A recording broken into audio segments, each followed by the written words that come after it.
السلام عليكم ورحمة الله تعالى وبركاته أخوات. أتمنى أن هذا الفيديو يلقاكم بصحة جيدة وبعافية يا رب آمين. المهم هذا الفيديو خصيصا للأخوات النساء أو البنات.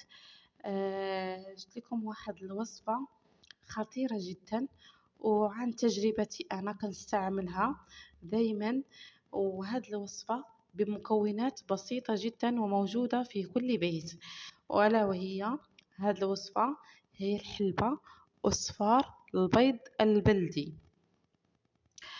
آه هذه الوصفة تستعملها البنات باستمرار دائما في الليل،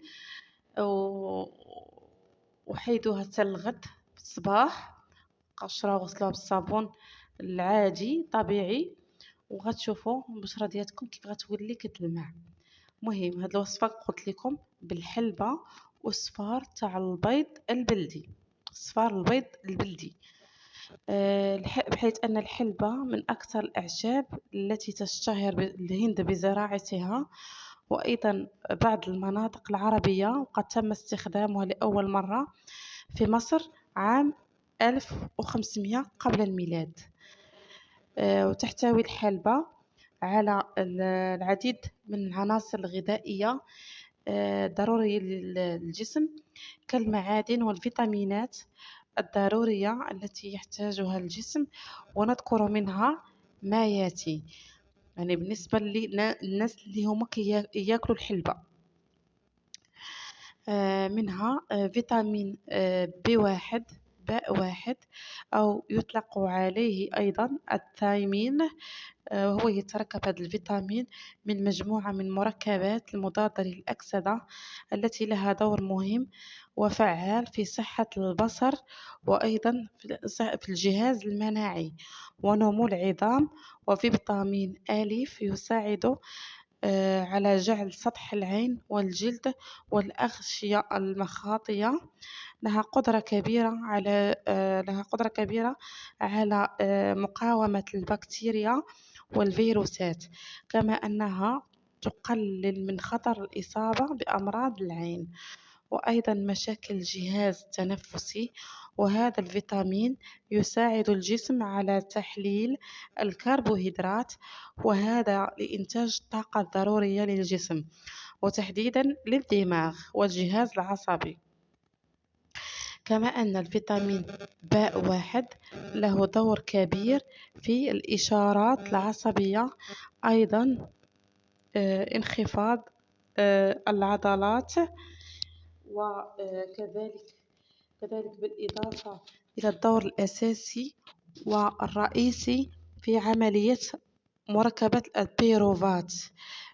فيتامين باء اثنان، أو ما يطلق عليه الريبوفلافين، هذا الفيتامين يساعد الجسم في تحليل الكربوهيدرات والبروتينات والدهون، ويساعد بشكل كبير في تعزيز صحة العين، ويساعد أيضا في التقليل من خطر الماء الأبيض فيها، بالإضافة المحافظة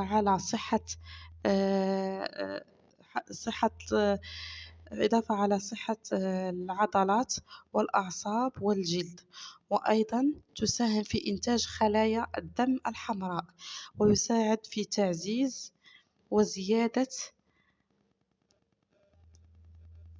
وامتصاص الحديد وحمض الفوليك، ويساهم أيضا في تطور الجنين بشكل سليم، يحافظ على الأغشية المخاطية التي توجد في الجهاز الهضمي.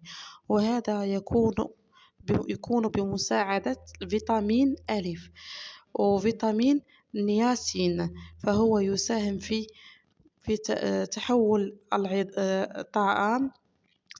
الطعام إلى طاقة، يساعد الجسم على استخدام البروتينات والدهون، ويساعد على بقاء الجلد والشعر والجهاز العصبي بصحة جيدة، ويشتمل على خصائص مضادة للأكسدة وأيضا مضادة للالتهابات.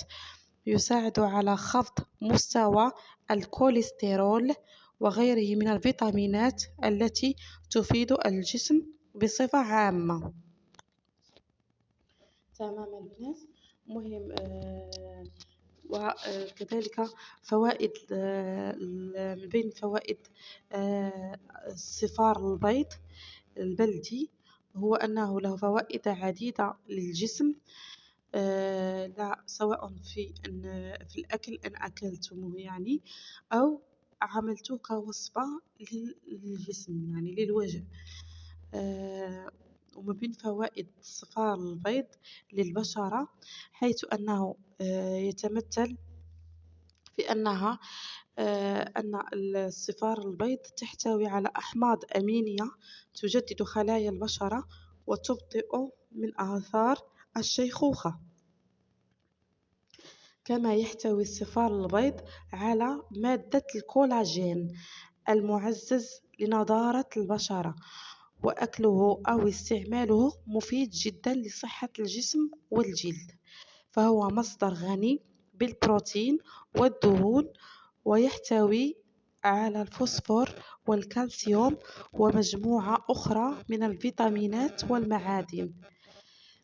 يعني بس يعني كي تعرفوا بأن لهما هاد المكونات يعني الحلبة والصفار البيض يعني مكونات لهم فوائد مفيدة للجسم ولصحة الجسم وللبشرة كذلك. مهم نرجع الآن للطريقة كيفاش نعمل هذه الوصفة. عليك يا أختي أن يعني تأخذي إناء تضعي فيه تضعي فيه الحلبة مطحونة، حلبة يعني معلقة كبيرة من الحلبة مطحونة، وتضيفين إليها صفار بيضاء تخلطيهم جيدا يا أختي، ثم تضعيهم على شكل ماسك على وجهك، يعني بالليل تضعيهم على شكل ماسك على وجهك، ثم تتركيه إلى الصباح. من الأفضل أنك تتركيه إلى الصباح لأنه لا يؤثر أبدا على صحة البشرة. تتركيه حتى الصباح، ثم في الصباح تغسلينه بماء وصابون طبيعي، وكرري هذه العملية لمدة يعني أسبوع، وسترين النتيجة بأن وجهك سيصبح مشرقا ولامعا، يعني بدون أدوية ولا أن تلتجئي إلى الطبيب ولا الصيدلية. يعني هذه الطريقة بالنسبة للناس اللي هم يعني ما عندهمش يعني إمكانيات كي يلتجئوا للطبيب أو كذا. هذا فقط بالنسبة للناس اللي هم محتاجين، يعني الناس اللي هم ما عندهمش إمكانيات، أو من يريد أن يجرب هذه الوصفة، فهي فعالة جدا لصحة البشرة ولنضارة الوجه وإشراقه. يلا أخواتي وإخوة، كنتمنى من أن هذا الفيديو ينال الإعجاب ديالكم، وهاد الوصفة هذه اللي أنا أعطيتها لكم فهي فعالة جدا، وعن تجربتي أنا شخصيا، لأنني ما أقدمه أنا هنا في هذه القناة هو عن تجاربي أنا شخصيا. أنا بصفتي لا يمكنني أن أضع أي وصفة لم يسبق لها أي تجربة من طرفي أنا، يعني لم يسبق لي الوصفة التي لم يسبق لي أن جربتها، فلا أنزلها في القناة. وصفات كلها اللي موجودة على القناة هي وصفات عن تجربتي أنا شخصيا، ولا أقدم ما لا أعرفه أبدا. ما أقدم هو كل شيء أعرفه وقمت بتجربتي أنا شخصيا. وبنات هذه الوصفة خطيرة جدا، وجربوها واعطوني آراءكم في التعاليق، وما تنسونيش من لايك على الفيديو والاشتراك في القناة إن لم تكونوا مشتركين، وفعل زر الجرس، وكتابة تعليق جميل. وشكرا إليكم، إلى اللقاء في فيديو آخر إن شاء الله، مع السلامة، تحياتي للجميع.